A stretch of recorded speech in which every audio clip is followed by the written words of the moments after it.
and start our meeting.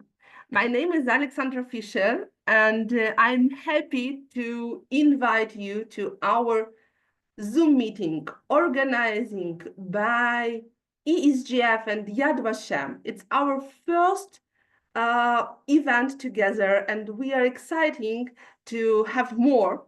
And we want to say thank you for us who organized it, for Serafima Velkovich from Yad Vashem side, and from Alona Mishakova from ESJF side. And we want to say thank you for the German government.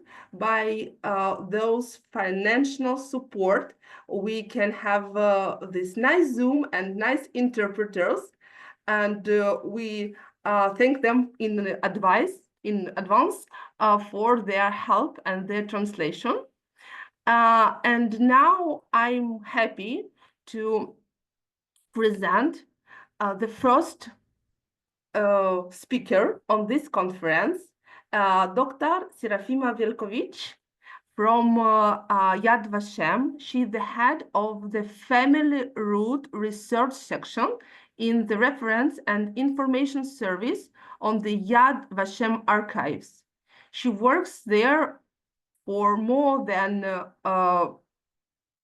20 years, and she's closely involved in the indexing and digitalization of name-related materials from Eastern Europe in Yad Vashem database.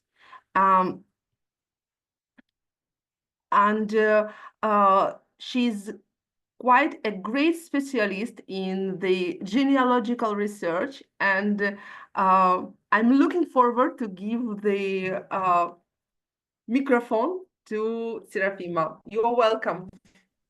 Okay.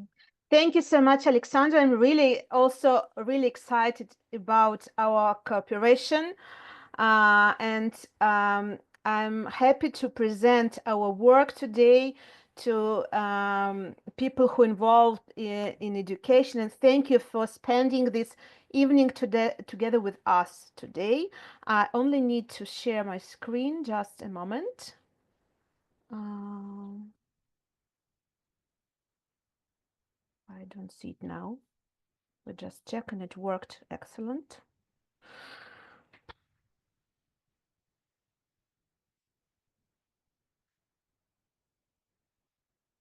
One second, please. I'm sorry. Okay. Everything okay. Okay. I actually want to give you today general background about Yad Vashem and how we work, and to present you materials with the hope that you can use these materials for your teaching work and to maybe educational projects together with children and pupils. So, and of course, you're welcome to ask questions in the end, and after that also to apply us. I'll start from the explanation that Yad Vashem is the World Holocaust Remembrance Center. It was established by the law of Israel Parliament in 1953. Our main mandate and goal is to gather materials regarding all those members of the Jewish people who were murdered and perpetuate their names. To collect names of the Holocaust victims and to commemorate their memories, one of our main goals. And actually last week we marked so-called Yom HaShoah in Hebrew, Holocaust Remembrance Day in Israel, and it's very important and significant day for us in Israel. Established as a Remembrance Authority, actually it started to work before it was established officially. Already in 1946 it was opened, but because of the War of Independence, the official opening was postponed, and it was opened officially and finally in 1953. In 2004, more than 20 years ago already, the Holocaust Victims' Names database was opened for the first time online. What does it mean, the name of Yad Vashem?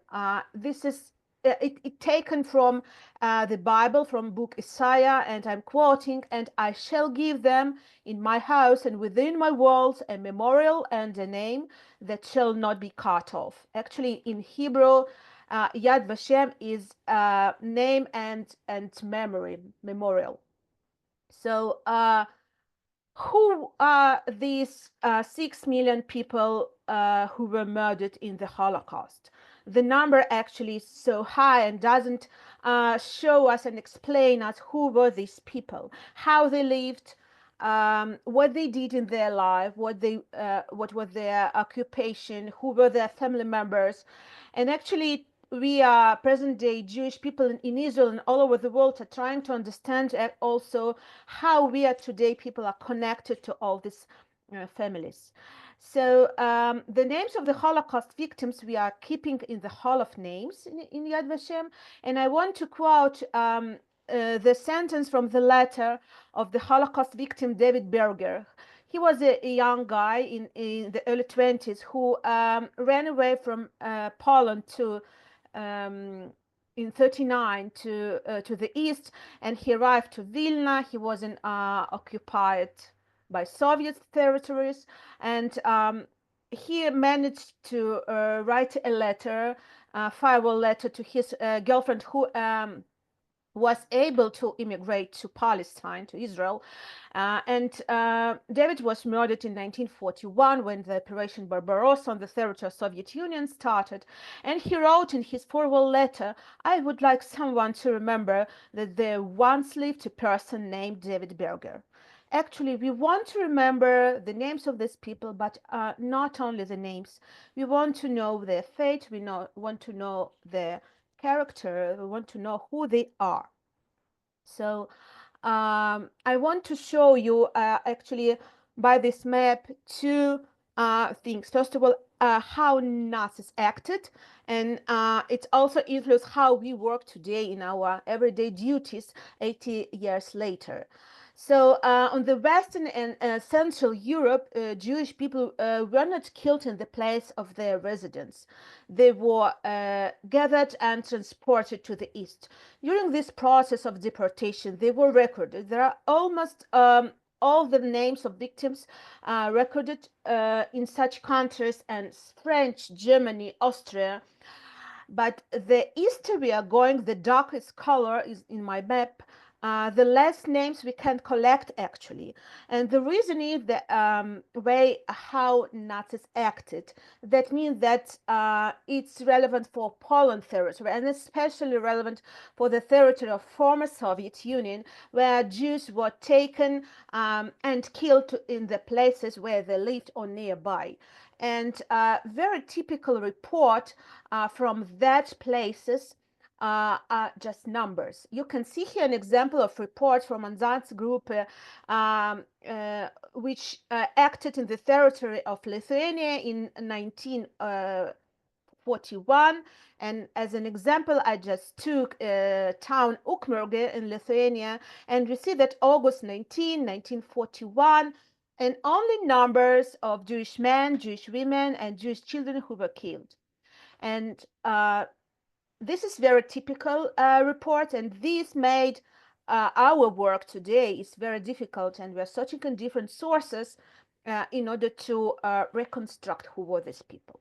And such work is kind of collecting a puzzle in different sources. We are searching for the small pieces of information, and I want to present you several examples of such work. This is also a list. And this is list of people actually. I want to stress here that Nazis wanted not only to kill Jewish people, but also to vanish their memory and their names, and they received numbers. And this is a list of prisoners from the Mauthausen concentration camp in Austria. This is one day list of people who went to work, forced labor, and after that came back. today, with our modern technology, our knowledge, our archival collections, we can actually reconstruct who were these people and to know who were their family members. As an example, I want to just take one number and to show you that in the collection that we have in Yad Vashem, this is Mauthausen prisoner card, so-called Häftlings personal card. So here we have the same number, but we have also personal details. So we know from here who was this man, his name, first name, last name. He was from Poland, from Łódź, Litzmannstadt in German. We have address and his mother's name, and we have his actually route during the Holocaust. We have also his death certificate issued in Arzen archives, but what is here very interesting, he died on 16th of May 1945, actually after liberation already, I suppose, from the diseases in concentration camp Ebensee, which was a sub-camp of Mauthausen. And also we have from Ghetto Lodge house committee books. So here we can find all the family members together, and this is very important for us to reconstruct the family and to learn the family. And in several minutes I'll explain why I think it's also important not only for private persons and family members, but also for educational processes. We also have a ID card from the ghetto of his mother. I could not find his own photograph, but anyway, having his mother photograph, I think if we have visual image, it's very important for us to imagine how these people looked like. So I want to present one more very rare and special case, which came from Poland. And I want to also once more to mention that in Nazi's documents, people are recorded as numbers in many cases, and we want to remember these people as humans. So this is a rare document. This is a very small notebook with a list of murdering in crematorium in Auschwitz. And you see the date is December 20, 1941. It was only the beginning of when the crematorium started to work in Auschwitz I, not in Birkenau. And actually, people who were murdered in Auschwitz and sent straight to the gas chambers are not recorded at all. And this is early beginning, and because of that, there were records with numbers. So in this case, I was able to find the person who who was it. This number 24554. And this is also a very small collection from Auschwitz Memorial, a collection of prisoners' cards, and almost nobody were photoed. Those who were photoed were, majority of them were Polish prisoners, and very small amount who were Jewish prisoners. Here we see the same number, and we see letter J, which is Jude, Jew. So we see his faces, and we know now how he looked like. What is most important from my point of view, we have collection donated by the family members, and I can say now by after all this research that this is the same person. And now I know his name. His name is Solomon Connor. He was from Konchug, a small town in eastern Poland. I think we want to remember these people smiling with family members, with wife and daughters, with normal cloth, with name. And this is our goal today, to reconstruct who were these people and to remember them normal human way. As I mentioned, this is really rare case, and I actually found only one of this kind, but it's very important for me to mention that is how it is important for us. In this case, one of the daughters who immigrated to Palestine in 1930s because he was Zionist, in 1956 filled out so-called page of testimony. I'll explain what is that in a while. And she mentioned that her father was killed in the same place where he lived. She didn't know where he was killed, and only several years ago I could trace that actually he had date of death and place of death, which is not taken for granted when we're speaking about Holocaust victims. Okay, so I want to mention why I'm speaking so many times about persons and about families. Um, it's present day, it's rather common spread in Holocaust research to use the research of microhistory. Carlo Ginzburg is a Holocaust survivor himself, but he is an Italian researcher, Italian historian of not Holocaust, historian of Middle Ages, and he invented the term that's called the exceptional normal. He, for the first time, started to research microhistory. And exceptional normal actually means for us that we want to research the fate of one family, and also from that to reconstruct the way of Holocaust victims or survivors who were from the same place, who went through the same events or camps, and we can reconstruct the history with the microhistory of specific people. And it's very important to have personal connection and to speak about people as not as some subject of research, but as somebody who were live person. So I want to show you how to use Yad Vashem online databases for your work, and I hope it can be useful for you. Okay, I'll start from that in our online database, we have today more than 7.5 million records, which relate to over 4.9 million Jews who were murdered during the Holocaust. That means that sometimes we have several records about the same victim. Sometimes we have records from where we cannot actually understand what happened with this person in the end of the war. We don't know the final fate. It can be, for example, list of deportation or list from the ghetto, and we don't know what happened in the end of the war. We also have records about survivors, of course. I can also mention that we have records in the territory of former Soviet Union. We have records of evacuees, people who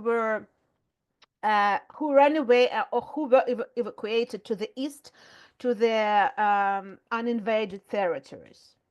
So about 40% of our records came from so-called pages of testimony. You can see here a page in German, but it exists in different languages. And for us, page of testimony is a virtual memorial for people who don't have real grave. And the people started to fill out pages of testimony in the early beginning of Yad Vashem existence. And what is important for us today, we have 2.9 million pages of testimony, and this collection is accepted by UNESCO as World Heritage because this collection is not historical materials from official documents or from the wartime. This collection is pages submitted by relatives, by friends, by researchers. Everybody can do that, and actually these pages fill out by memory. We cannot check till which extent person recorded exact details, but we really rely on people who submitted it. Okay, so what can we learn from here? We can find last name, first name, parent's name, mother's maiden name, also occupation, place of residence, place of birth, fate of person, where he was killed or he or she, when. We have photographs, and this page is filled out in very good way. That it's all the fields are exist here. So, and we also have information about the submitter.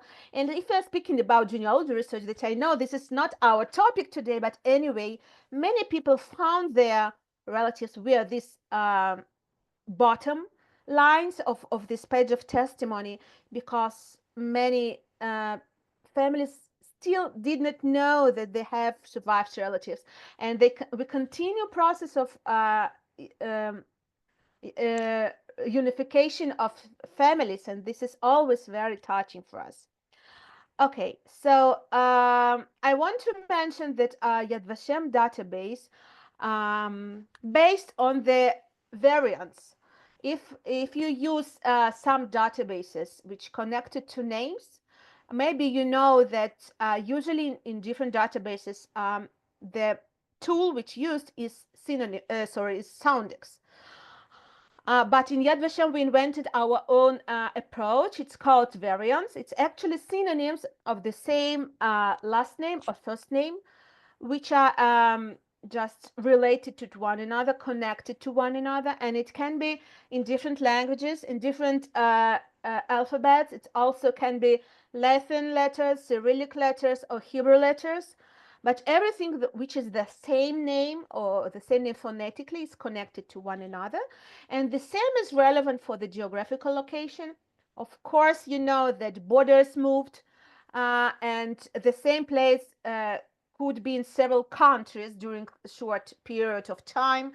So it's important for us to put all the different names together in order for people to receive all the results in their searching. So as an example, I took Bratislava, which is capital of Slovakia today. It was called by in German Pressburg, and in Hungarian, under Hungarian rules, it was called Pozsony. And at present time, when we search Pozsony, we can find all the materials related to the same place called Bratislava. Okay, so how to use Yad Vashem online database? So actually, I have to mention that our website, if you use it, maybe you know it was changed just really lately, but the work's still in progress, and it can be also changed a little bit in a nearest future. So I'm sorry, I also using as you, and I don't know exactly how it will be in several months. But right now, this is the line for searching. By the way, the photograph that you see here are Holocaust survivors who were lighters of torch in the memory of 6 million in last week in this memorial ceremony. So when you search some names, you arrive to the place where you can choose. You want photographs, or you want names of victims, or you want maybe documents. And remembering the approach of microhistory of Carlo Ginzburg, I want to show here the documents of Paul Mandelstam. Paul Mandelstam was very famous architect in Latvia. He built many buildings in the style Art Nouveau, or so-called Jugendstil, Jugendstyle, I'm sorry, and he was killed. He was Jewish. He was killed during the Holocaust. And I think for those, for example, who live in Latvia today, such a heritage is so important. What they have after him, and it's important to remember these people who gave so much for the country. And by his fate, we also can learn what's happened to the Holocaust victims in the specific region. So when I searched Paul Mandelstam, I received 11 results, and there are many records about him from different sources.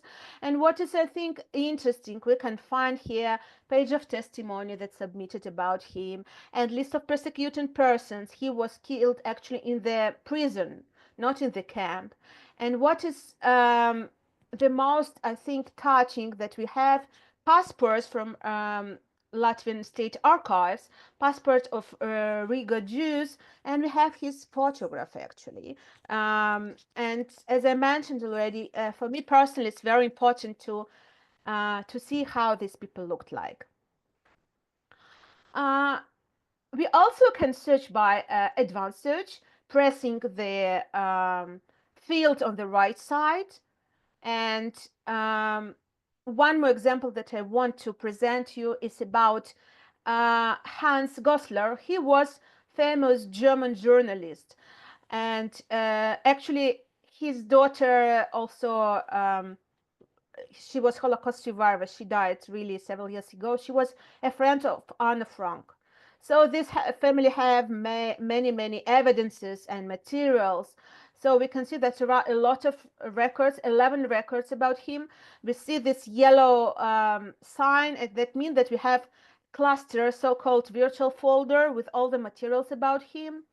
And we have a lot of evidences about his life. And this is page of testimony submitted by his daughter. Her name was Hannah Peak, and as I mentioned, she was a friend of Anne Frank. Okay, I want to mention something which I think very important.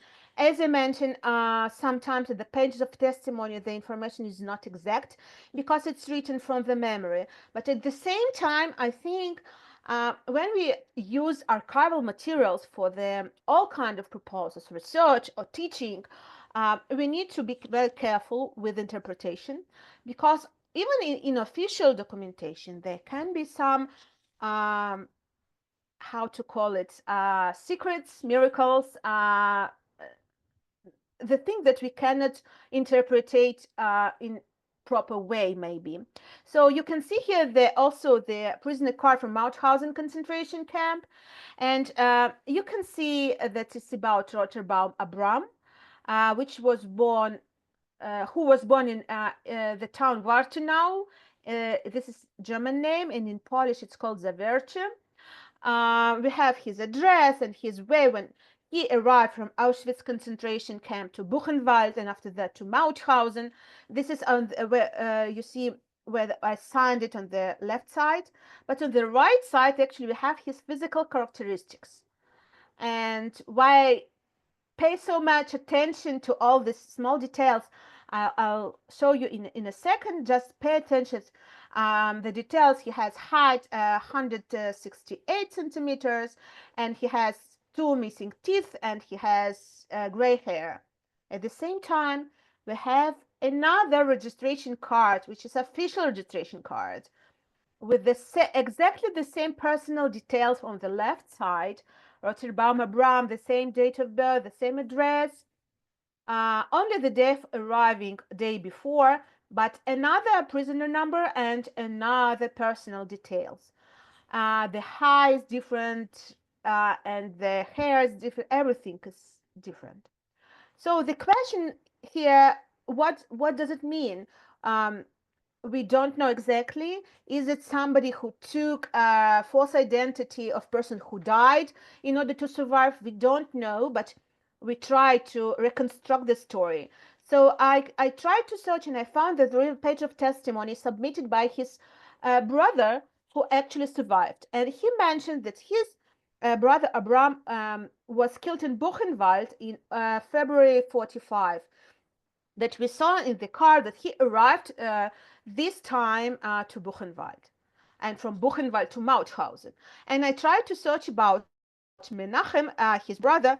I want to know how he knew that his brother was killed there.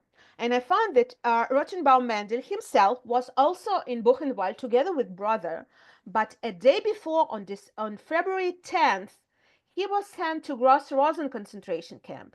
And my question is how he knew what happened to his brother, who took these cards, and I don't know. I don't have answers. This is the case for asking a question. This is the case for maybe for dialogue, to think together, but also to present, maybe to show that this mythos that Nazis recorded very well everything is not correct.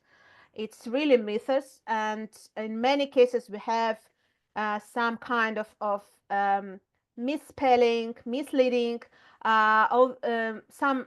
many cases that we see that there were many mistakes in the records. Okay, now I want to very briefly to present you other databases of Yad Vashem. Yad Vashem is the largest database in archives. It's about 220 million pages of documentation, 139,000 testimonies of the Holocaust survivors about themselves, about 500,000 photographs, and as I mentioned already, 4.9 million names of victims, and including all these collections, including also 2.9 million pages of testimony about Holocaust victims. So how to search in the document collection? You can see here when I signed in the right side where to enter. And you can actually to central database of Shoah victims' names. You can go also here via this way. And you also can go here to the documents archives, which is huge collection. I think it can be very useful in different countries because it is in different languages.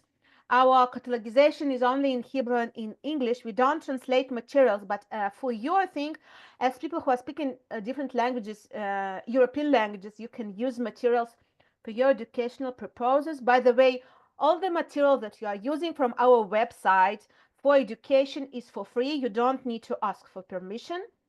Only if you want to publish, you need to ask for permission. Okay, I just only wanted to show you. This is, for example, I search for Warsaw, and this is online searching. And this is, for example, some advertisement from Warsaw Judenrat, Jewish Council in 1941-42. You can see here advertisement and in German, Yiddish and Polish. So this is only one of the examples that exist online.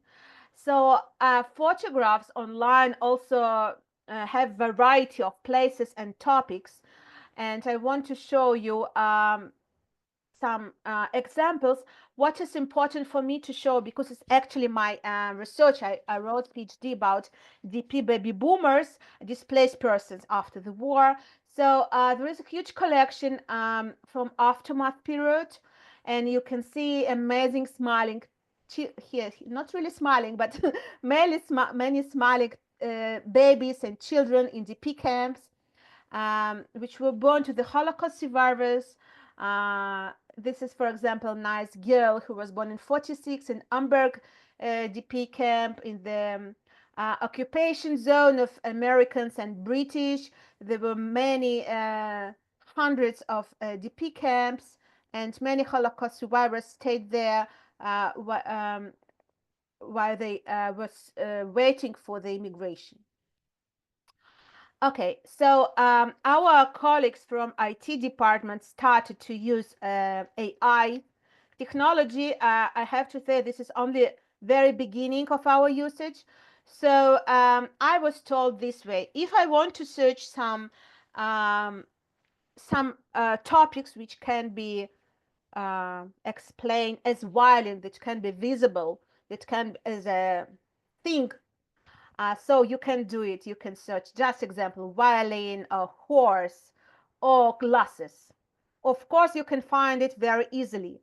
But if you want to search by this tool something like liberation or something like some abstract phenomenon, it can be found by this tool, unfortunately. So you need to search about and think about keywords, maybe some geographical location, maybe some phenomenon, as I wrote, for example, DP babies.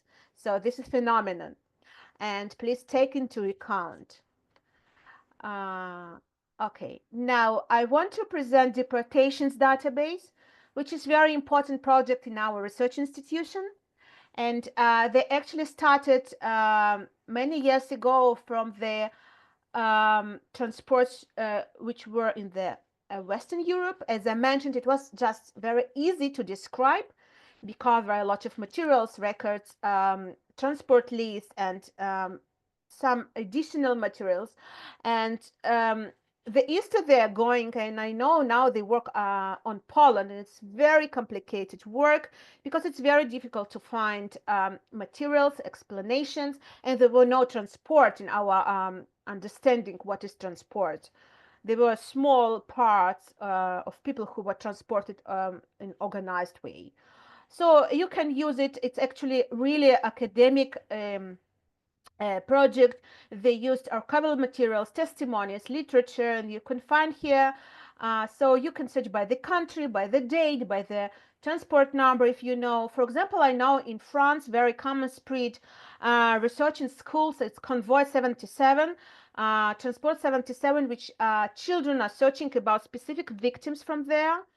So it is possible to search the general information about transport, what happened to these victims. Just for example, I took something here, one transport from Lower Austria to Theresienstadt ghetto, and you have here route in map and general information and historical background, biography, and many details, also agencies of deportation, in if it exists, also list of victims. So it's very, very good tool to learn about these processes.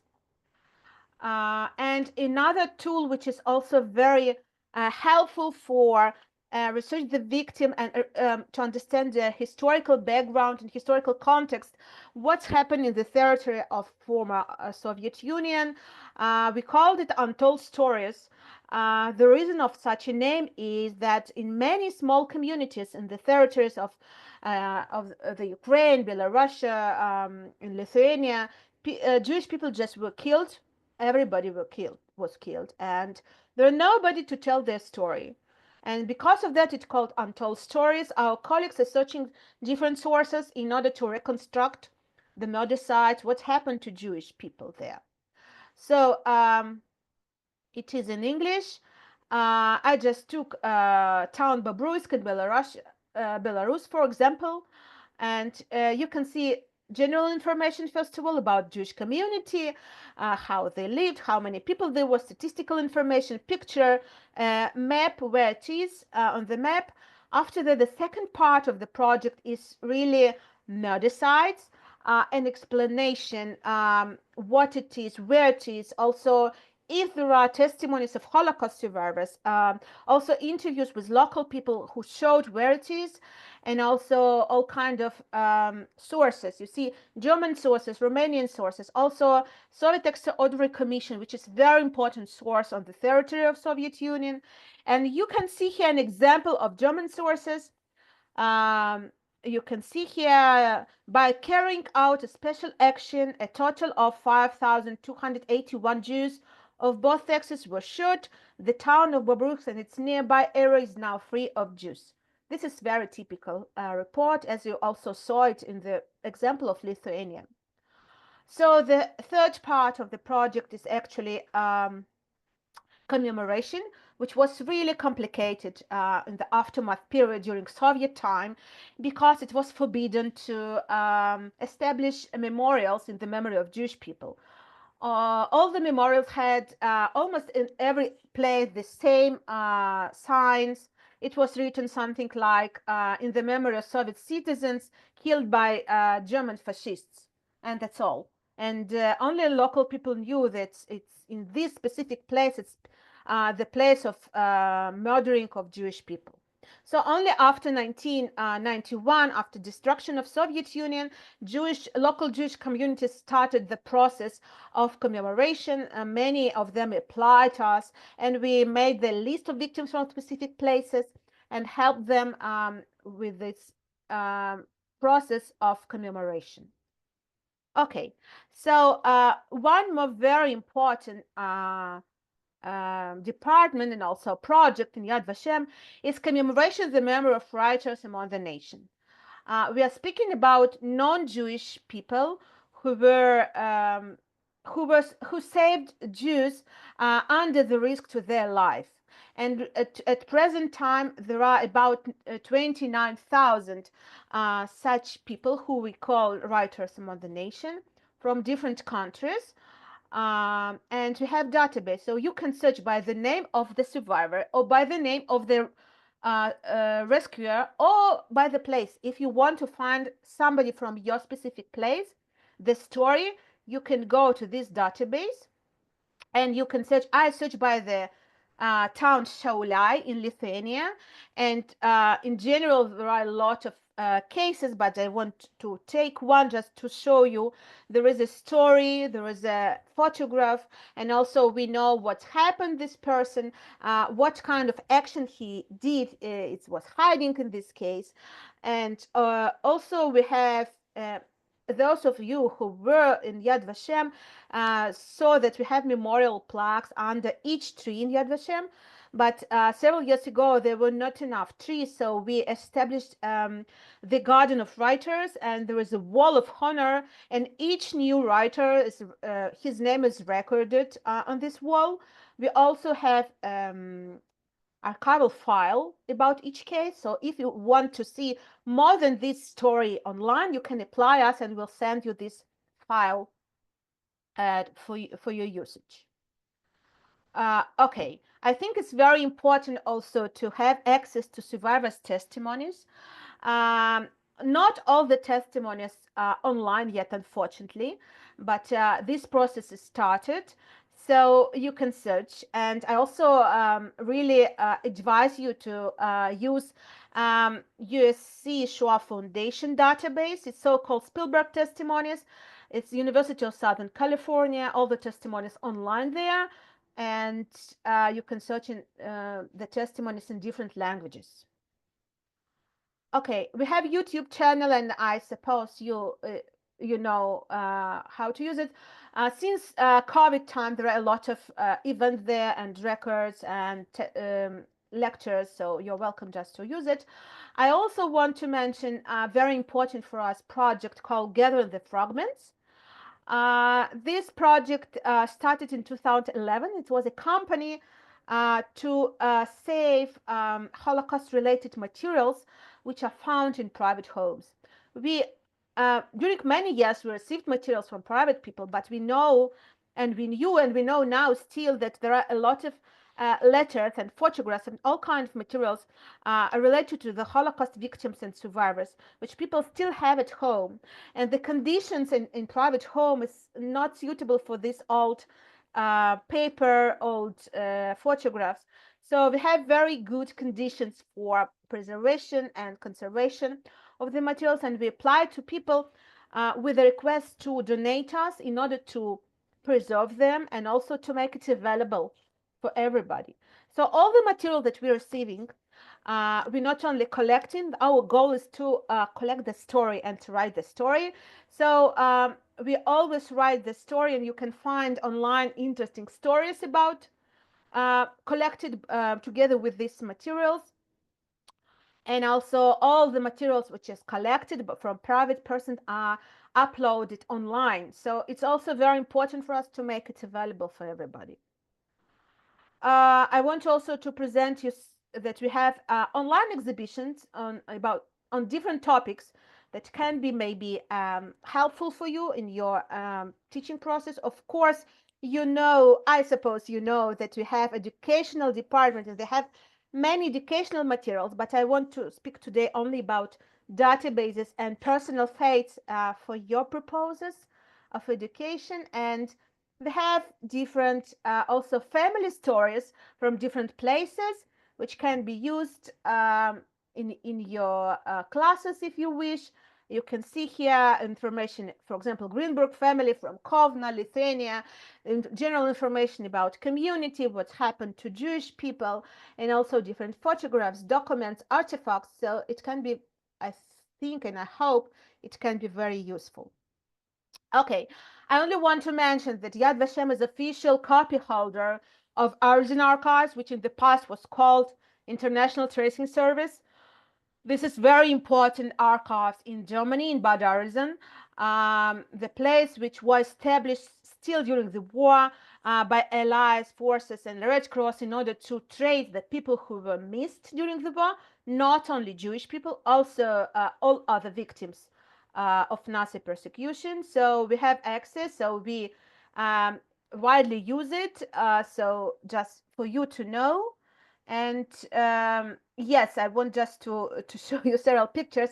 We have educational seminars in different languages. This is, for example, was a meeting not online last week with a journalist who was born in former Soviet Union. But we also have experience having workshops and seminars online for educators, using materials from specific areas, specific places, And I think I see here one of person who participated in one of seminars in German, and it's honor for me. So if you want to have such seminar, you are welcome to apply us. Really, we'll be happy to provide you in the language that, in your language, if we know it. We have several languages in our department, but also in English, it's always available. We'll be happy to to collaborate with you and to have some common projects. Okay, so to apply to Reference Information Service, please use Contact Us form. We answer all the requests. You are welcome to apply. Yes, we have many requests, about 10,000 in the year, but we're answering everybody. So just please be a little bit patient, but we'll be happy to help. Just fill the form and it arrive to us. If you want to contact me about some cooperation with your school or with your class, so please send me an email and I'll be happy to be in touch. genealogy@vashem.org.il. So thank you so much. And now I'll be happy to answer questions if we have time. I hope we have a little bit. Thank you, Serafima. It was very, very nice, and it Thank you was so much. very, very interactive. And I hope we have questions. And one of them is on chat. So Yeah, I see. question is, I found the person in the database and wanted to read my survives registration form for more detail. It's the only document available submitted by the survivor's family member. I got the following messages about the survivor registration form, subject to personal privacy restrictions. Is it possible to request access to this form for academic research purpose, even if the scan is not immediately available online? Thank you. Okay, thank you for the question. So the issue here that is privacy, because of in survivor registration form we have personal information, to present time information. Actually, just apply us, and we'll think what to do with that. Maybe we can send you without address, only the way during the war. So we need to just apply us, and we'll try to help you. Okay, the other message in our chat is in Ukrainian, so I will try to Yeah. Thanks a lot. I'm working with the the base of name Central name of database the victim of of Holocaust Shoah, victims. and it's Yeah. very good. Yes, so very good source. And Thank you so I much. know Tatiana, she is from Zbaraj, so she works with the Zbaraj genealogical project. She used the Shoah source as well as the cemetery source. Thank you so much, and you are welcome to apply us, of course. Any other question? And you can use the micro to ask in English, and you can use the chat to ask any other language, or English also. So you are very welcome. During you are thinking about the questions, I will announce our next step. So now we have 5 minutes before 6, and we'll have a small pause. During this pause, you will have an opportunity to see a short video about the ESJF work. It's in English, and the same time you can have a coffee, and we will be back 6:05, 5 minutes to 7, to have our second section, the ESJF one. We have one more question. Yeah, I see. Oh, I'm sorry. I don't know how these trees are called, called in English, but actually it's all kind of trees. Every tree that you see in the territory of Yad Vashem is with memorial plaque under that. It's every tree. It doesn't matter which kind of tree. Okay, Slovakia transports and about the Yeah, Czech. oh yeah, this that's correct. They don't worked yet about on it, and I also very looking forward to receive Slovakian transports because it's actually the first transport in 42 of Slovakian girls. We know this is very important. And also there are lists of these transports, but it's still not existed in this project of transports. I also very much looking forward to see it. Okay, so you can still think and add questions. We will go to have a pause. Alona will share the video, and it won't be translated into any languages because our interpreter also need to have a pause. So we'll see you in 10-11 minutes for the continue. Thanks a lot to Dr. Serafima Velkovich and to all your attention, and hope for the good time on the second part of our Zoom. Thank you, Alexandra. See you later. See you. The migration and settlement of Jews into Europe began over 2,000 years ago. Jews maintained their traditions and culture, absorbing local influences as well as affecting local ways and customs. Thus, Jewish history is intrinsic to the history of Europe itself. About 9 million Jews lived in Europe up to the Second World War. About 6 million were killed during the Holocaust. Of the thousands of Jewish communities dotted around the cities, towns and villages of Europe, often the Jewish cemeteries are the last physical witnesses of centuries of vibrant Jewish life in these areas. Of an estimated 10,000 sites across the continent, about 3/4 of cemeteries are located in Eastern Europe. Each Jewish cemetery forms a part of the European cultural and historical landscape. The burial sites help understand the people who lived here, how they led their lives, and ultimately the tragedies which happened here. For Jews, burial sites have great religious and spiritual significance. Jewish tradition strictly prohibits the destruction of sites, exhumation, the removal of soil or gravestones, the grazing of animals on cemetery grounds, and even the land usage as walkways or shortcuts.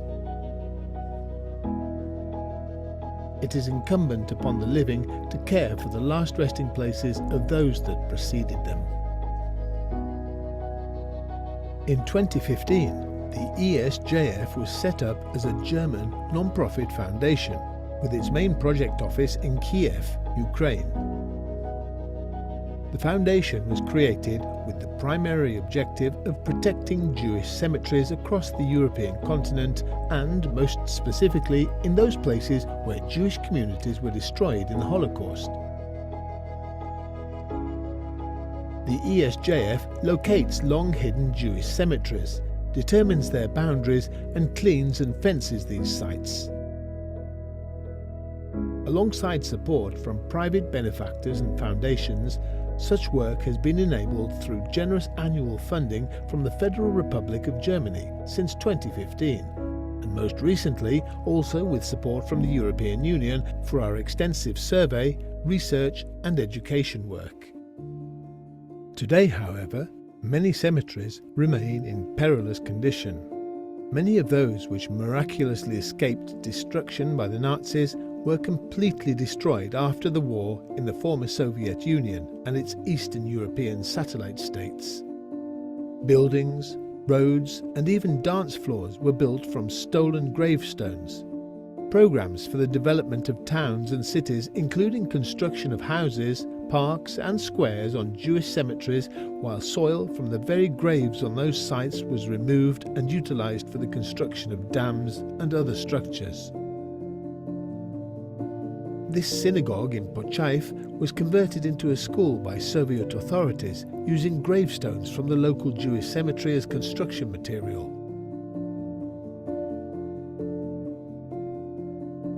Today, it stands deserted.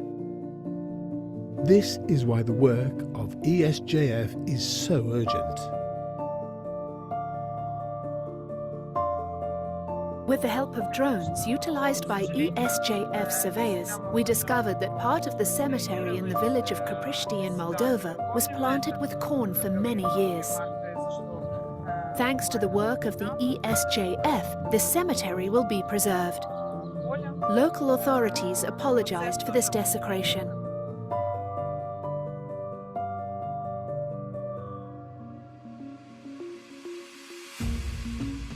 In order to define cemetery boundaries, ESJF utilizes groundbreaking modern technologies specially designed for this project. Information gathered by the drones is used for the creation of 3D models of the cemetery grounds and area landscape maps. These enable architects to design the fence protections, while data gathered during field surveys is entered into the ESJF online database, available free of cost. A key component of our work is the close cooperation of ESJF ground teams with local authorities and historians. They assist us in finding old maps, pictures and documents. Many of the cemeteries were located using maps, some of which are 200 years old. In the Ukraine village of Chausove, local farmer and Member of Parliament Arkady Kornatsky is protecting the local Jewish cemetery, which is surrounded by farmland.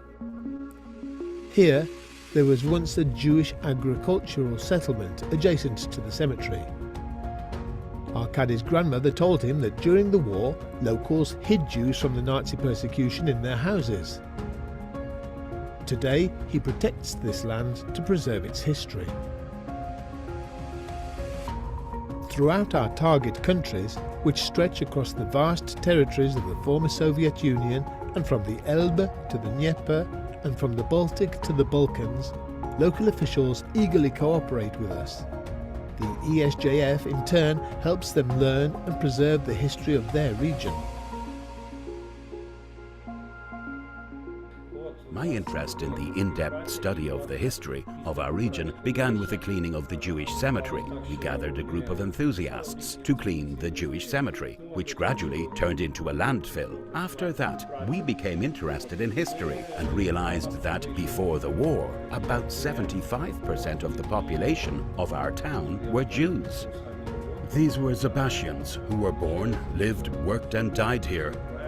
Almost all the houses in the city centre were built by Jews, and we need to understand that this is our history. We began to seek help from various organisations and met with the ESJF staff, who helped us pinpoint the boundaries of the cemetery and build an excellent fence. We are very grateful to the Foundation for the help in restoring the history of our region. Restoration of the Jewish cemetery in Zabaras also had a profound effect on local historian Tetiana Fedorov. Tetiana has now written a book about the Jews of Zabaras, which contains a catalogue of all the matzevot with all the gravestone inscriptions deciphered and translated. She has learned Hebrew specifically for that purpose. Now, in collaboration with the Foundation, Tatiana actively participates in ESJF educational programs. Children are introduced to the history of the region, they learn the important skills of tolerance and anti-racism and obligations towards all members of society, regardless of their national, ethnic or religious affiliation. Within the framework of the ESJF educational programs, we bring senior pupils to the cemetery and tell them what the inscriptions on matzevot mean, who is buried here, and what happened here in the past. This will help them to understand and accept people of different cultures and traditions, conduct dialogue, and prevent manifestations of anti-Semitism and xenophobia. Since 2015, ESJF has already surveyed more than 1,500 cemeteries. 150 cemeteries have been completely cleaned and fenced in 8 countries. At least another 800 more cemeteries in the Ukraine, Moldova, Slovakia, Lithuania and Greece will be surveyed by June 2020.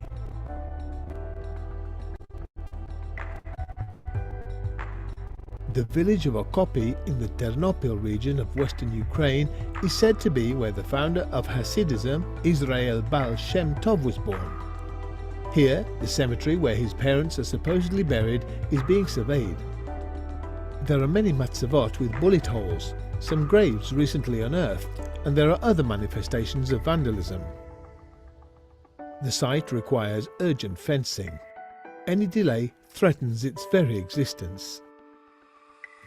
We conducted a full national survey, and out of an estimated 130 Jewish cemeteries in Moldova, we could only locate 73. The rest cannot be restored. I think that if we started working just 5 years later, this figure would be even lower. The ESJF team now consists of 24 people. It includes surveyors, engineers, rabbinical inspectors and architects. These are pioneers who have not only physically saved many dozens of sites, but they have also developed a methodology for the long-term protection of many hundreds of other Jewish cemeteries. We are proud that the financial, engineering and halakhic standards we have launched in the field of cemetery preservation are now widely implemented across Europe. The ESJF has been a fencing operation, so we fence cemeteries. But there's a limited amount of cemeteries that we can actually fence. And the question is, how can we create a holding operation to save all the thousands of other sites? Without the cooperation of local people, the cemetery cannot be protected. We need to understand that across most of Central and Eastern Europe, for at least 400 or 500 years, this was the centre of Jewish life all over the world. The cemetery remains the last physical reminder that those Jews existed, and the last reminder of why they no longer exist.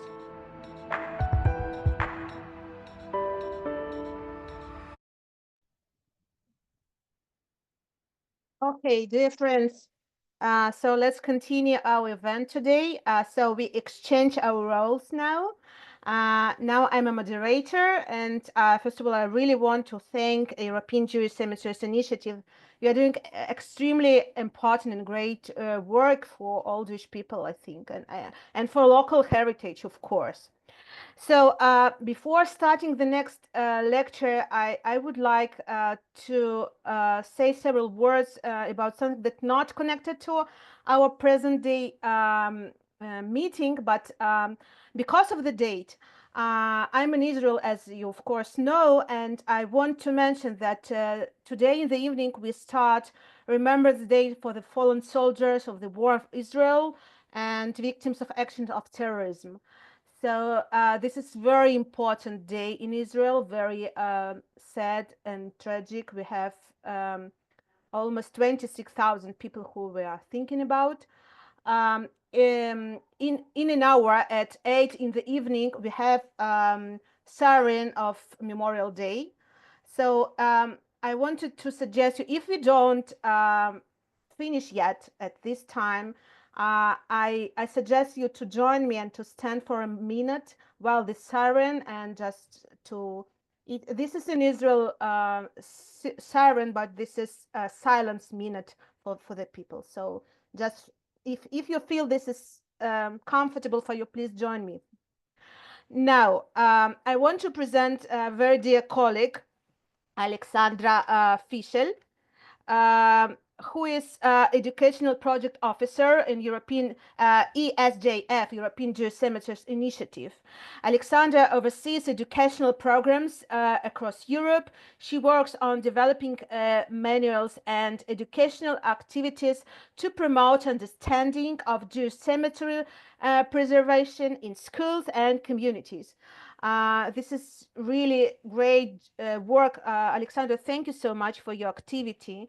And the presentation today is Preservation of Jewish Cemeteries in Eastern Europe as National Heritage Project. Alexandra, please. And I only want to remember for everybody to keep quiet, please, to be on mute. And we'll ask questions in the end. Okay. hope you can see my presentation, and now I will make it up full screen. Yeah, is it full screen now? Yeah. Okay. Great.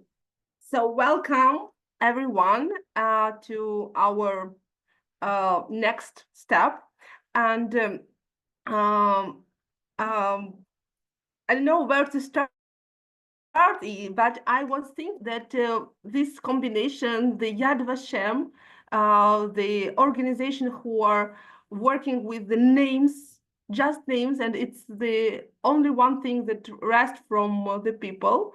And ESJF, we are not working with the name itself, because we are not a genealogical project, but we try to keep in well condition the cemeteries, and we try to give the opportunity to the next generation to discover the names from the tombstones.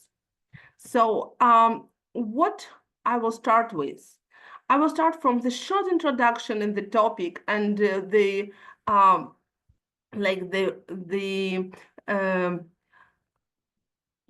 let's say, bridge between the Holocaust and the ESJF work.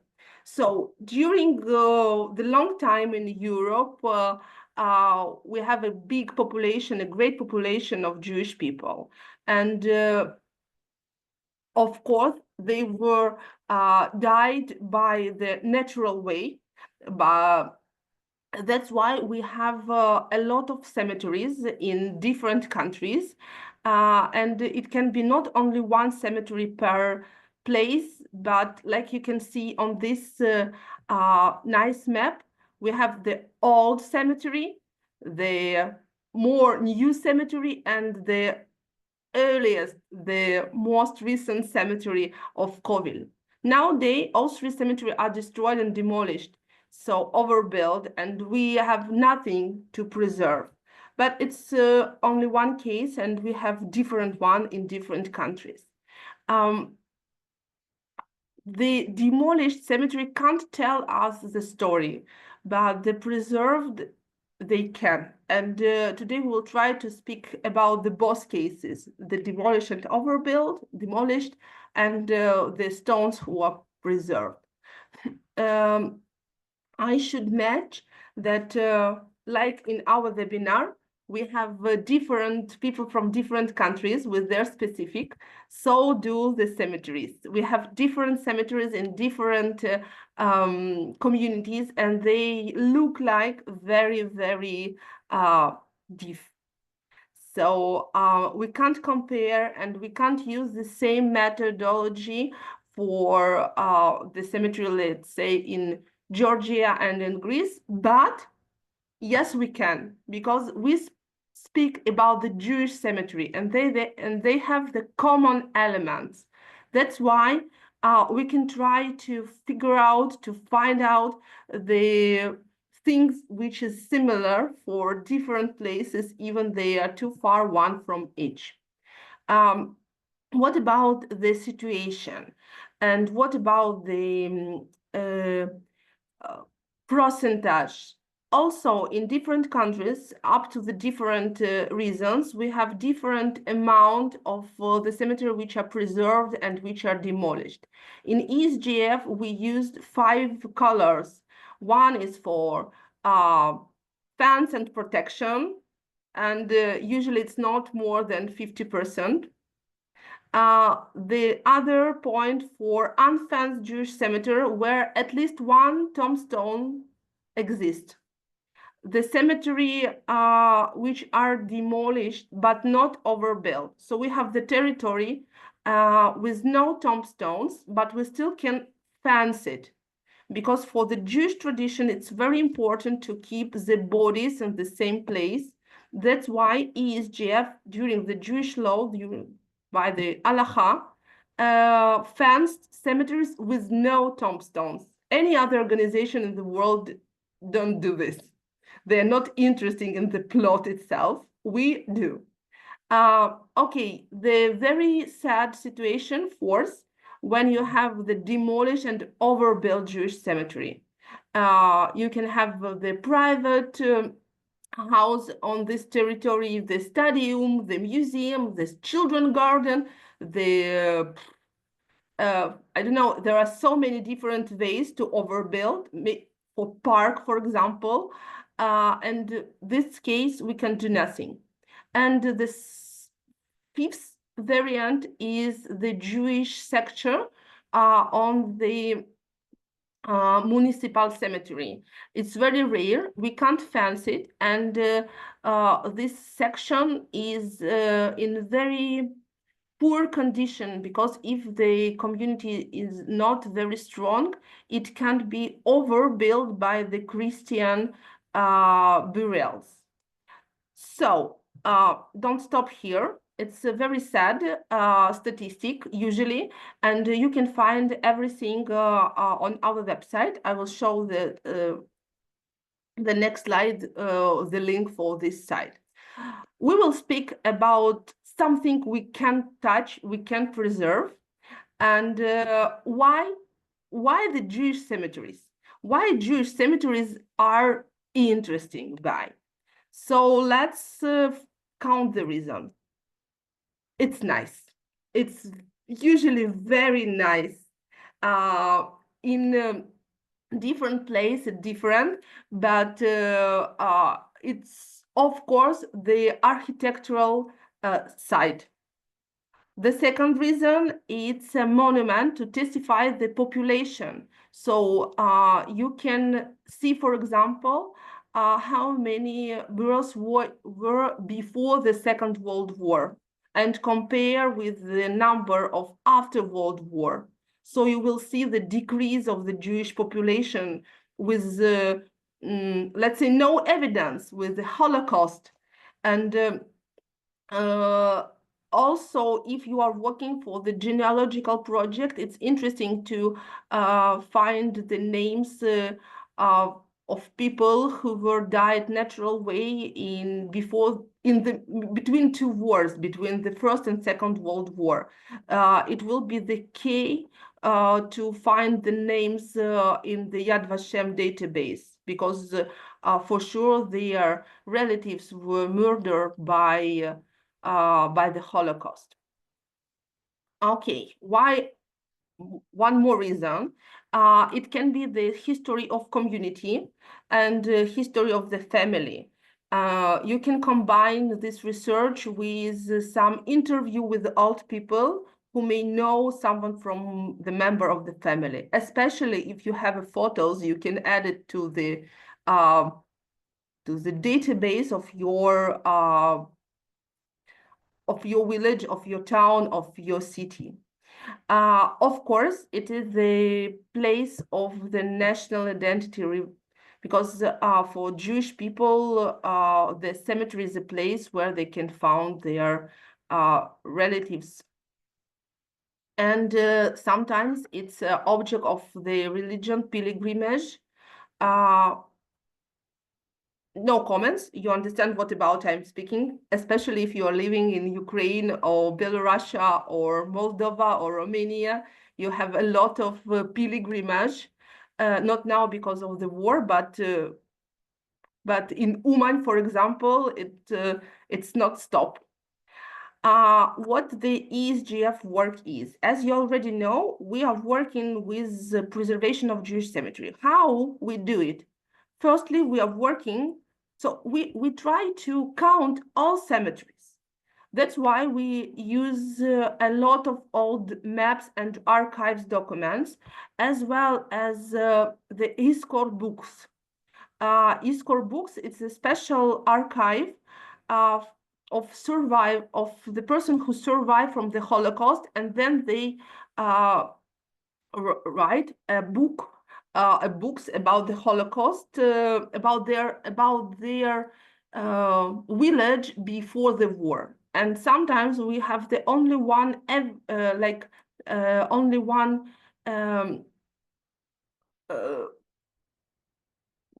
possibility to find the cemetery is due to someone mention it in his story. but also we use old maps, and we try to locate it by the different archive documents. Then we send the team, the survey team, to the place. So we have been visited for today more than 2,500 places. The survey team visit, make a photo, make a drone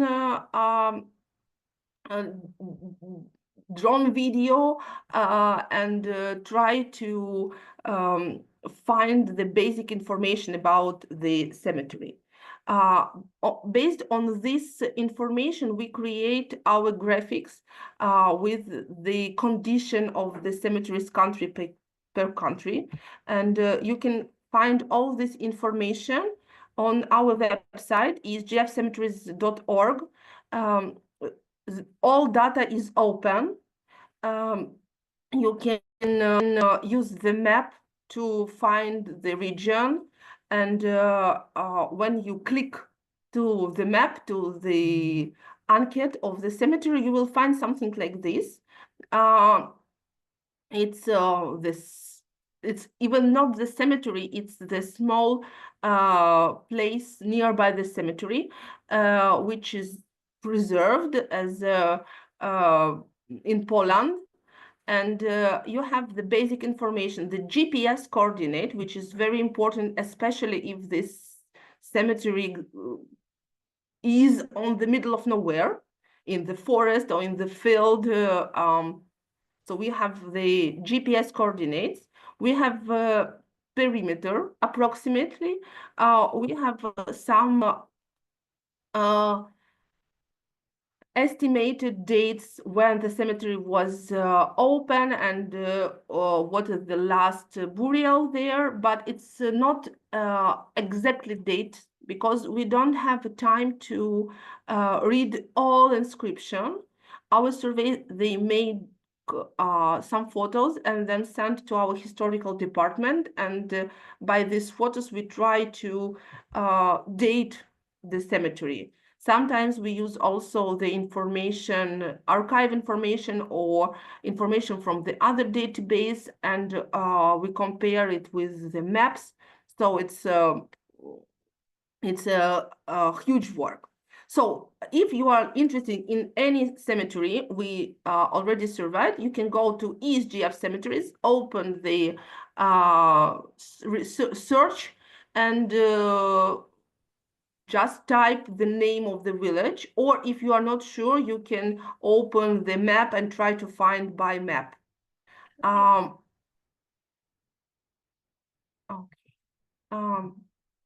Then the ESJF protected the cemeteries by real fence.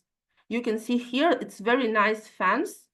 So nice, because we have here the old castle, and our architects, they decided to make the fence the same beauty as the castle in Kamenets in Ukraine. But usually we don't do so, and we use other type of fence. So the physical protection is not enough to protect something. That's why ESJF give a lot of educational events, like now. And we are hoping that only the people can protect the place. Only the people who live nearby the cemetery can really protect this, because fence is important, but only fence is not enough. The understanding of the value of the place, this is the goal. And that's why ESJF create a lot of education projects. How we teach about the cemetery. You know, we have manuals, I will tell about them later, but when I was challenging by the idea how to bring cemetery in the classroom, I was thinking, okay, let's imagine that you are living near the Egyptian pyramid. You can't read the symbols there. You know that it's the cemetery itself. What can you do? You can try to understand the importance of this architectural monument and try to preserve it for the next generation who will come and decipher this Egyptian hieroglyphic. The same situation with the Jewish cemeteries. There is now a lot of specialists who can read the stones. So maybe by exploring yourself, by understanding that it's something look like the Egyptian pyramids, but in your village, just in front of you, it brings more value to the place. So what our idea is to give the key for the basic exploration of the cemetery. And then if you understand that it's not something foreign, it's not something different, it's something that you can understand, you will be responsible for this. And our idea is to give these tools, like let's say scientific tools, to the teacher and then to the students. How we do?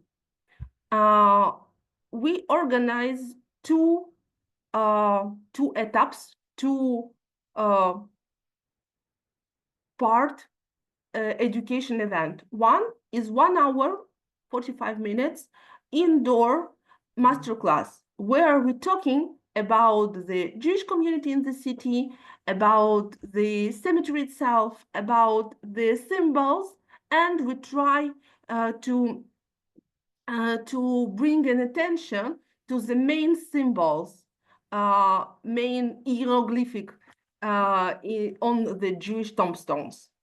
Then we go to the site and we try to read epitaphs, to try the new skills. And I'm inviting you to try this right now, to be a little bit like on the training. So it won't be the lecture anymore.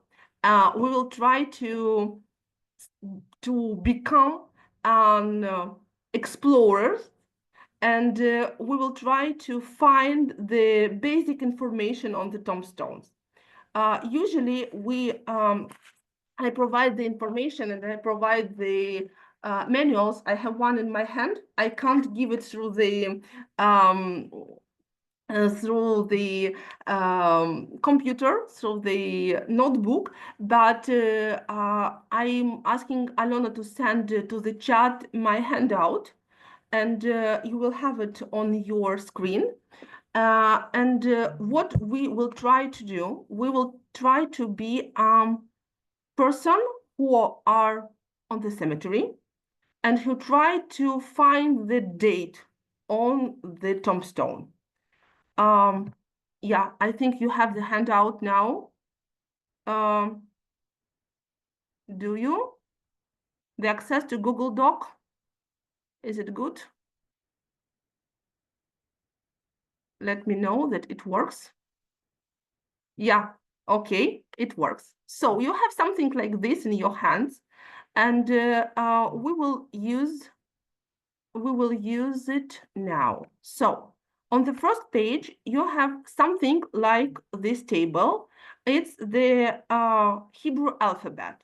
You don't need to remember all letters immediately. Just put it nearby. If you have two devices, you can open the Google Doc on your phone and stand by the notebook here, or just two windows.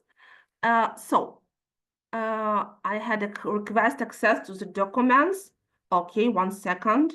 1 second. I will. So it's not. I will make an access to everyone. Boom, boom, boom, boom, boom. 1 second. why it doesn't work.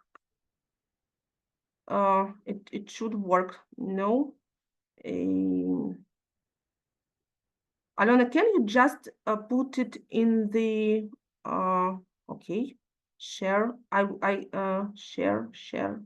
Yes, to everyone to share. Yes, 1 second.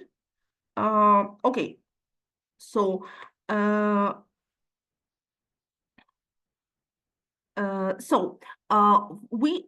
you have the letters, the Jewish letters, and the Jewish all Jewish letters have their numbers. So we will use now almost the numbers. And to find the date, you need the numbers, not something else. So what can we do?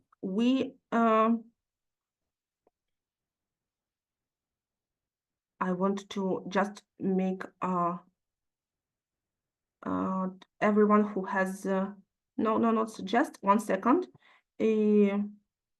Share and export. Everyone copy link. Okay, Alona, I need help to make it everyone who how to trying to do it right now. okay,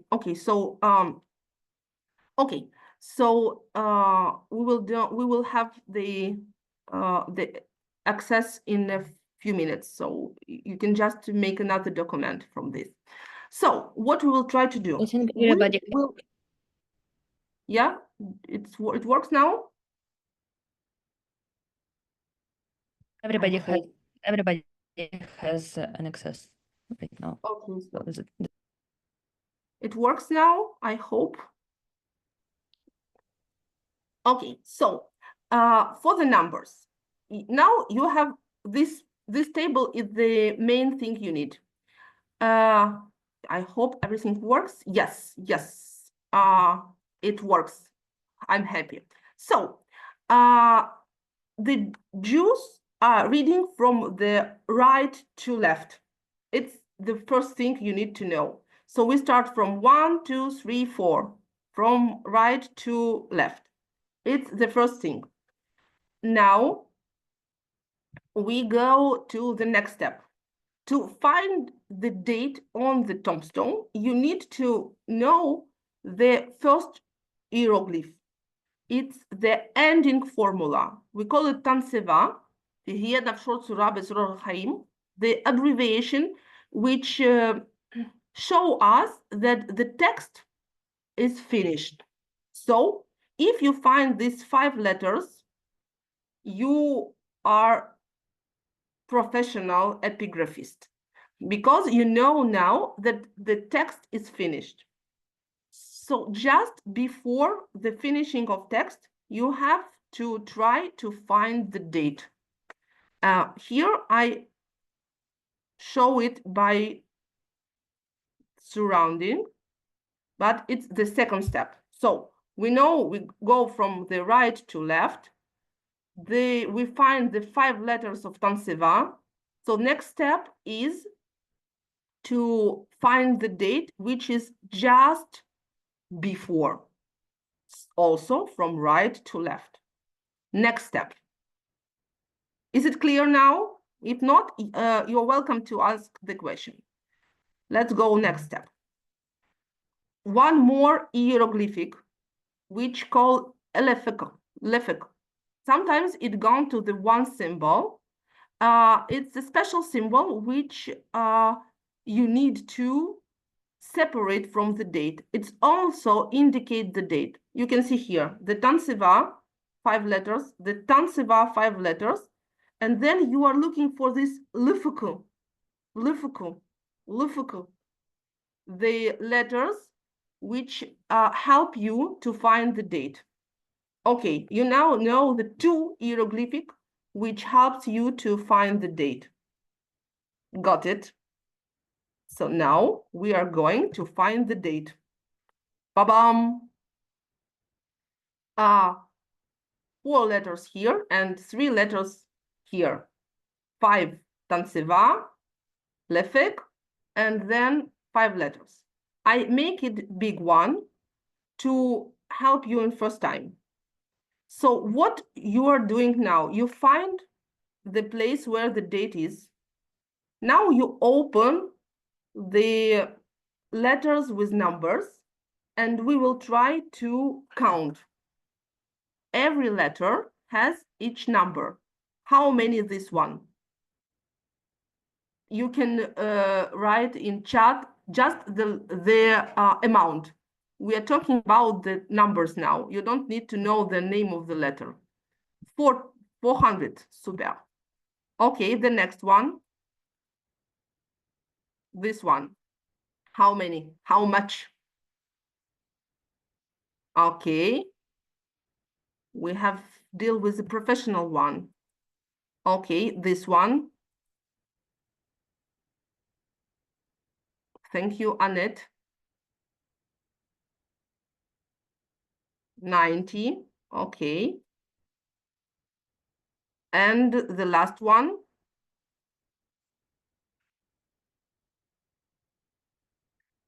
Bam, bam, bam, bam, bam, bam.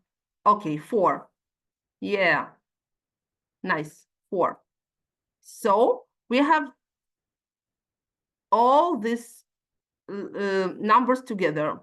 What is the next step? We will count everything together. 400 plus 200, it's 600. 94. 94. Okay, let's leave it like this and go to the other one. Just one more time, let's try to find the numbers. Don't go so quickly, Tatiana, thank you. Not so quickly. Okay, so for this letter, what is this? How many? Who can find it? It's the same letter with this. Yeah, super. You are right. 400. Okay. The next one, this one. How many? How much? It's nearby.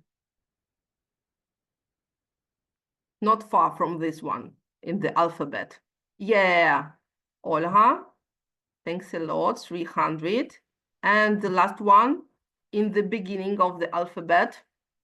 You can find it.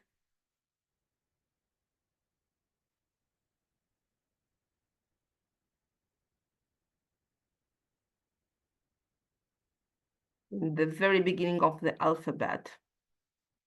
2. Yeah. Okay. And together it will be 72. Super. Now I will clean it up, and go to the next. No, clean it up, and go to the next slide. Up with numbers.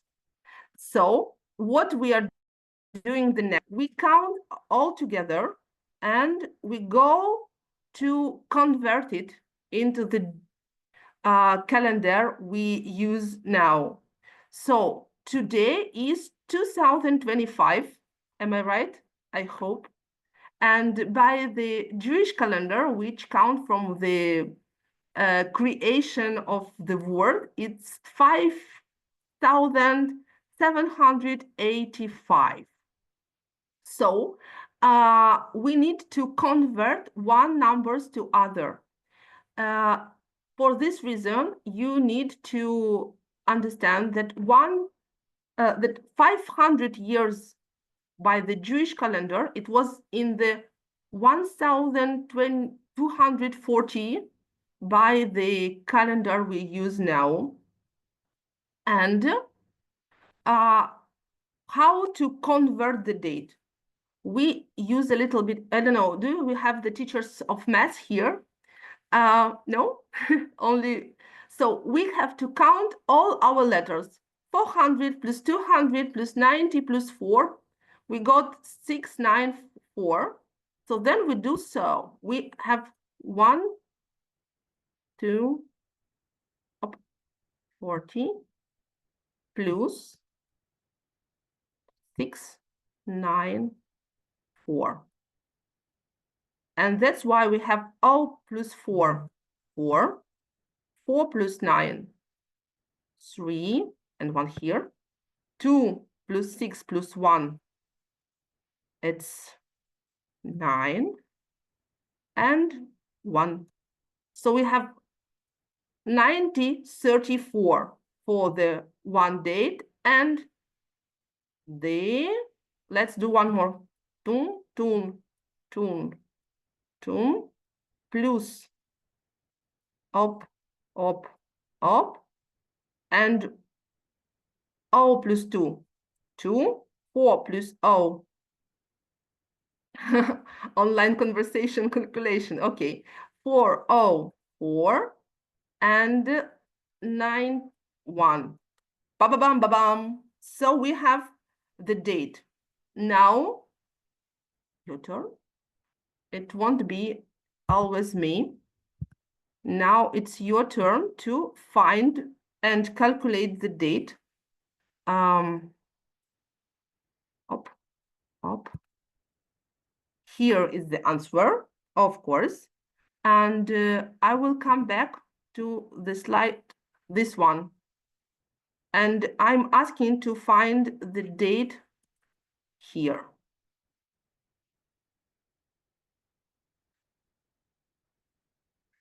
Okay. Let's try. Who can help me? The first letter is how much? You can just write the number. Yeah, 4. And then the next one. Yes. And it's almost the same we do. Yeah. Up 90 and yes. So now you know this year because we have counted yet. It's 6, 9, 2. Who remember then how to count it?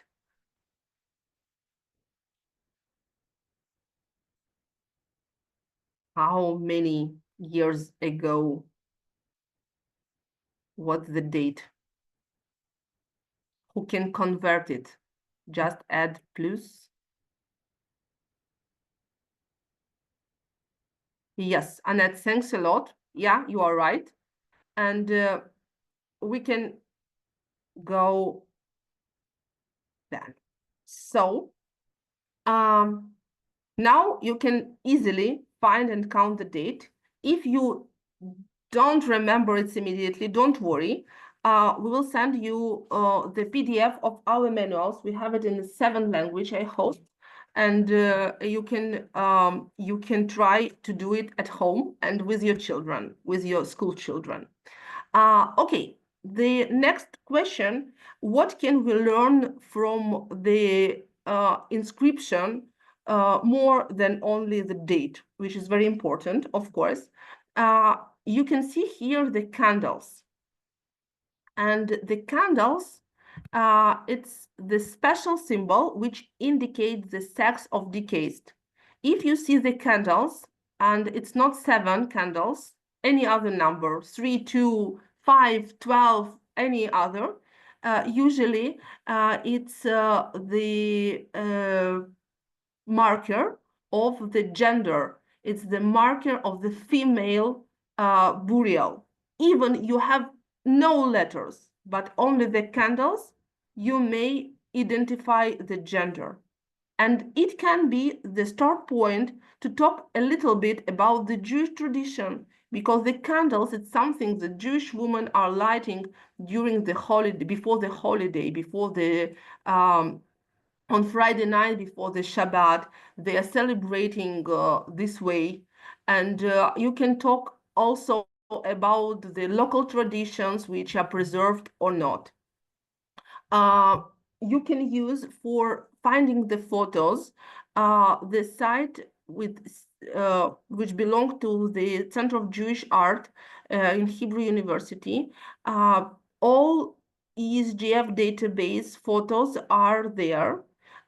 We are working in cooperation with them. Moreover, they have their own very nice database with very nice photos from different places in the world. And I'm talking, you already find the date and figure out that it's a female part of the cemetery. You see, you now know a lot. What about the marker of the male burial? You can find it by the priest blessing, the Kohanim blessing. It's the hands which you can easily find on the different tombstones. And it can be reason to talk about not only tradition, but also about the famous people who were living in your place, discovering the architectural traditions and art. For example, you can find the same symbols in Jewish books or in the decoration of the synagogues.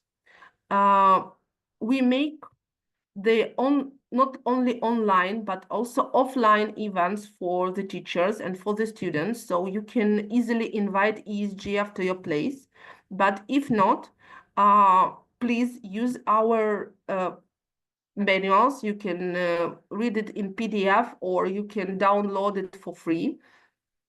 Where you can find more information, not only about how to read, but how to work with the old maps, how to read other symbols. Here, for example, is the metaphor, different kind of metaphoring of the death, and you can talk to your students what the death is, how to design it, what kind of symbols, what kind of imitation, what kind of metaphoric you can use, and in different cultures it can be something different. You can find also the detailed guide about the how to read the names on tombstones, which is very, very important, especially if you want to work then with the Holocaust database or other database. So we don't have enough time to have a masterclass here now, but you can try by yourself. We have not only the theoretical part, we have also in our book some practical task with answers in the end, on the end of the book. Like I will show you. So when you have the task, you have the answer in the very end, because you need to sleep then.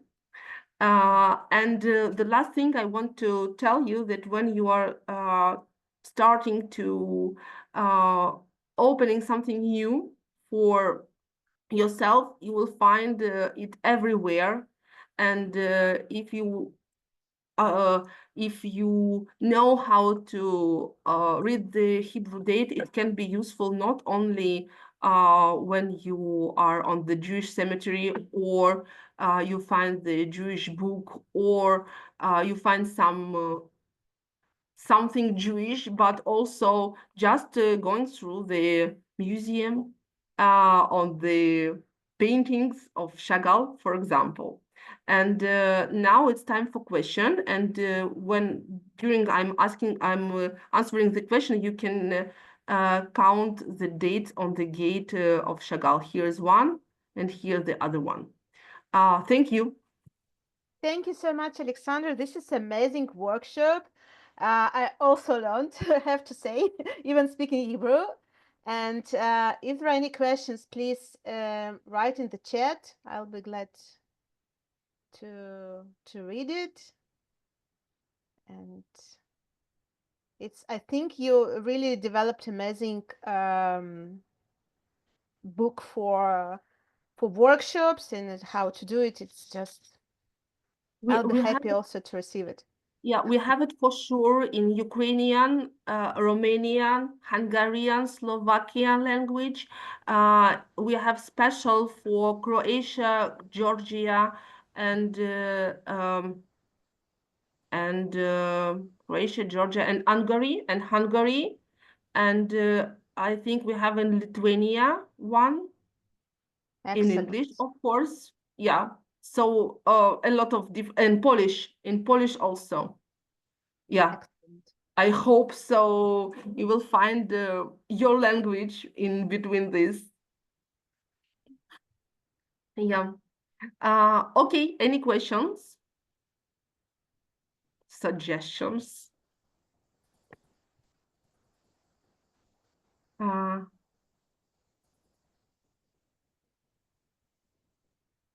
May I say several words? I think this is a really amazing project, and I know there are a lot of local initiatives in Eastern European countries.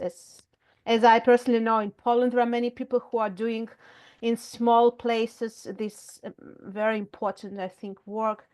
And I think there are also many people who are doing local history.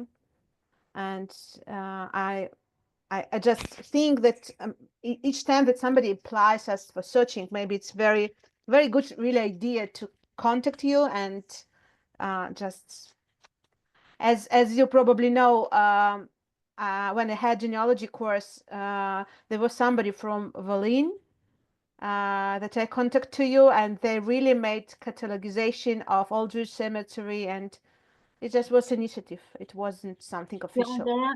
there are a lot of local initiative, and what we try to be like an umbrella for the local initiative. We try to support it, and for example,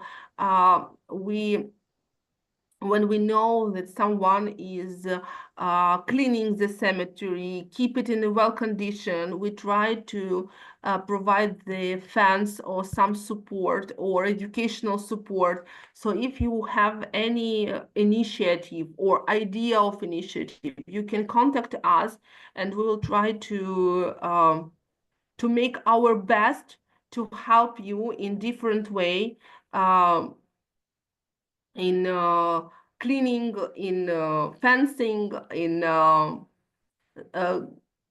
making a program, and etc. So we are very open to any initiative in any countries, and we will be happy to start to work in new for us countries. We didn't start yet working on Balkans, and we don't have survey in Estonia and Latvia, but we are looking forward to start this project also, maybe not next year, but in a few years. So if you are interested to be our partner to push this idea, please contact us. So yeah, we work in Serbia and Greece, but not in Balkans itself. So we are we didn't go there yet. Right. So if there are now any questions, is there any specific practice, observation you would recommend for smaller kids to visit a cemetery? Yeah, of course. We have a different practice. Okay, so I will one more so we have the special part here. It's called what the next, and there we provide some advice how to work with different groups and with different sources. So it depends not only on the age of the children, but also if you have the okay. So I will try to make it's like a quest. Children, they like quests.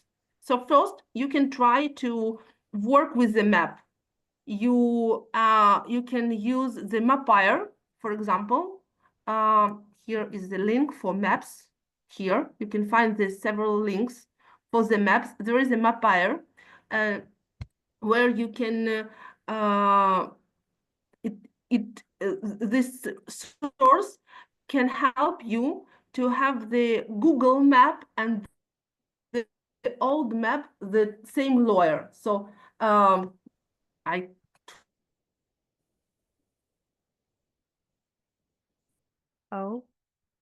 with the Google one. So you can try to start with the Alexandra, it seems you have an internet connection problem. the cemetery.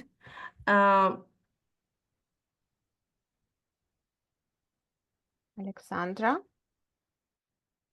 Can you hear me? Yes, I think there are some internet connection problem, maybe.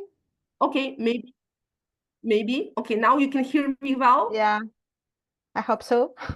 Okay, so I was talking about the first step. It's very interesting to combine the old map with the Google map and try to find the cemetery by yourself. The second thing, you can go there and try to find the symbols, like the basic ones, the lions or the priest blessing on the candles. Most of the cemeteries, they contain these simple things. Then you can try to count the dates with children. It's not something very very complicated. No. Yeah, it's not very complicated. And then you can give them different tasks to find the letters. For example, different kind of the letter, I don't know, shin, for example. It can be the different type of the script. And they will be interesting to compare the scripts. They can use the paper and the pencils to make something like a stamp. When you know, like you put the paper on the coin and then make by the pencil like this, you have an stamp. So you can do the same with the tombstones. Children like this. They like to explore something. They like the quest. They like to play the real scientific something. Yeah. So it depends where are you from, and group for this. If you have one person and it's your first experience, not more than 10 people. If you are experienced one and you easily go with Hebrew, you can have 15 people. If you are great experience, you can have as many as possible. But comfort, the concept is too much. Yeah, 30 is too much. You can divide it into the two parts. Or you can give the different tasks at the same time. So if you have 30, give one task about the symbols, to other, go with it, then change. Right. Yeah. So it seems, yeah, it seems to me there are no any questions. So I think we can thank you all participants for spending time with us. And I hope you learn something useful and helpful for your work. And thank you so much for being with us. And let's be in touch. Yeah. And I'm very happy to this cooperation of Yad Vashem and ESJF. And I hope this premiere, this first experience, will be only the beginning. I confirm that you will receive the after party, after lecture letter with all necessary links and materials, as well as the link for the recording of this Zoom. So feel free to answer to this email and ask any questions. We want to be in touch with you. And thank you for all nice words in the chat. So, is it time for Syrian? We have 3 minutes more. So really, if you want to join me, we can do it together. But if you feel we can finish actually. Oh, we can finish the official part. I will stop the recording and we will go to the unofficial one. Okay, Yeah? thank you so much What for you think supporting. about? Or you want to record it, Alona? Tell me. Do you want the record of Syrian?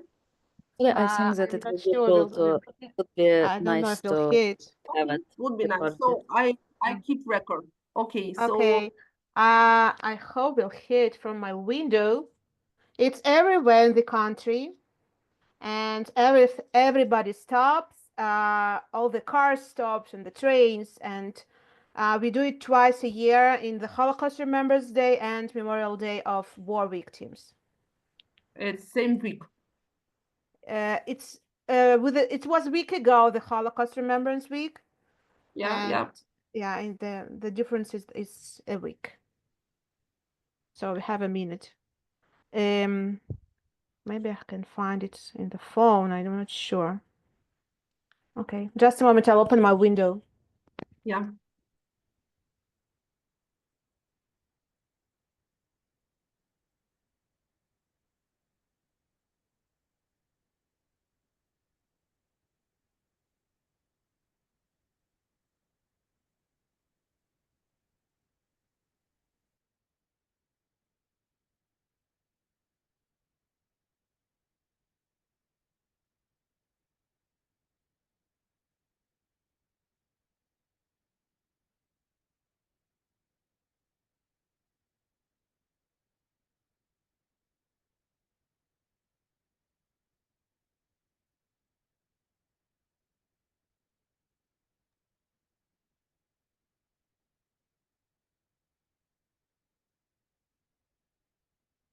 We can't hear it.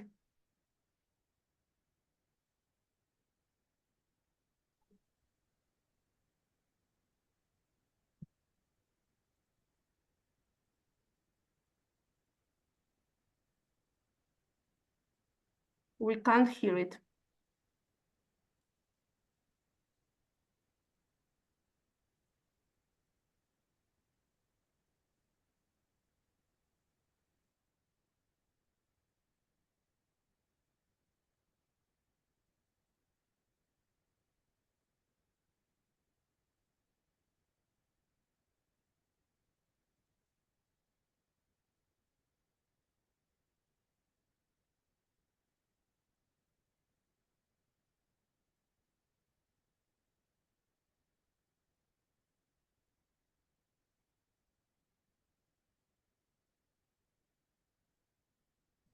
And thank you for being with me.